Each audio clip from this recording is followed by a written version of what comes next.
উৎসৱৰ আৰম্ভণিৰ দিন বটদ্ৰৱা থানলৈ আহি গুৰুজনাক মই প্ৰণাম জনালোঁ, জগতত সেৱা কৰিলোঁ আৰু অসমবাসী ৰাইজৰ মংগল কামনা কৰিলোঁ।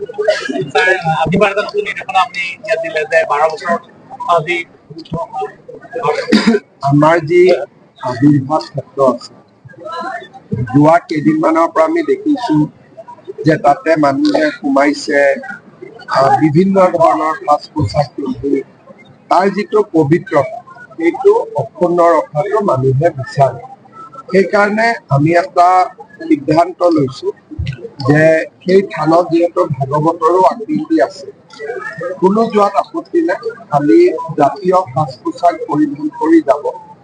12 বছৰৰ তলৰ শিশুৰ কাৰণে মুকলি থাকিব, কিন্তু 12 বছৰৰ ওপৰত যিসকলে তাত যাব বিচাৰিব জাতীয় সাজ পোছাক পৰিধান কৰি যোৱাটো আমি বিচাৰিছোঁ। মই আজি কৈছোঁ লগে লগে নহয়, 2-3 দিন গভৰ্ণমেণ্টৰ ফাইল চলিব, এপ্ৰুভেল হ'ব, 2-3টা দিনটো লাগে। এতিয়াতো আৰু ইলেকশ্যনৰ 4-5 দিন ডিক্লেয়াৰ, আৰু গতিকে আৰু কেইটা দিন আছে ইলেকশ্যন, পৰৱৰ্তী সময়ত চাব লাগিব। গৈ থাকক। শাসকীয় পক্ষই ধুমুহাৰ দৰে প্ৰচাৰ চলাইছে আৰু বিৰোধী শান্ত হৈ বহি আছে বুলি কৈছে অখিল গগৈ। মই নাজানো, আমিতো আমাৰ কষ্টখিনি কৰি আছো, তেওঁলোকে কি কৰিছে মই চাব সময় পোৱা নাই। যোৱা 3 দিন 14 ঘণ্টা কৰি মই খালি গাড়ীৰ ওপৰতে আছো। অখিল গগৈ বহুত স্বীকাৰ কৰিছে যে মই একেবাৰে চোৱাও নাই। এনে অখিল গগৈৰ ফেচবুক লাইভ মই ৰাতি চাওঁ, এইকেইটা দিন সেইটো সময় পোৱা নাই।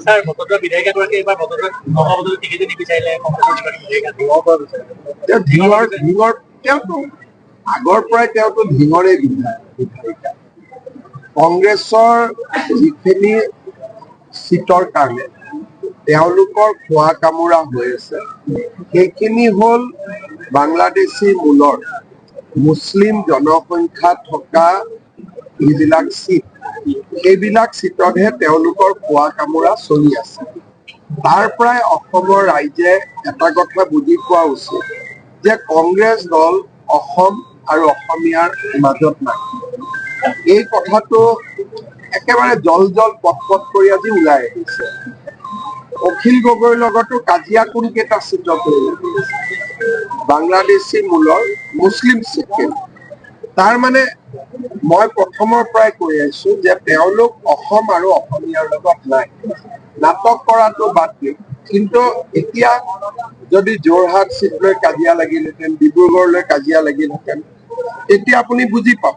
কিন্তু তেওঁলোকৰ আত্মাটো বা তেওঁলোকৰ আত্ম অভিমান, স্বাভিমান, তেওঁলোকে বাংলাদেশী মূলৰ মুছলিম মানুহৰ ওচৰত মৰ্টগেজ দি থৈ দিছে।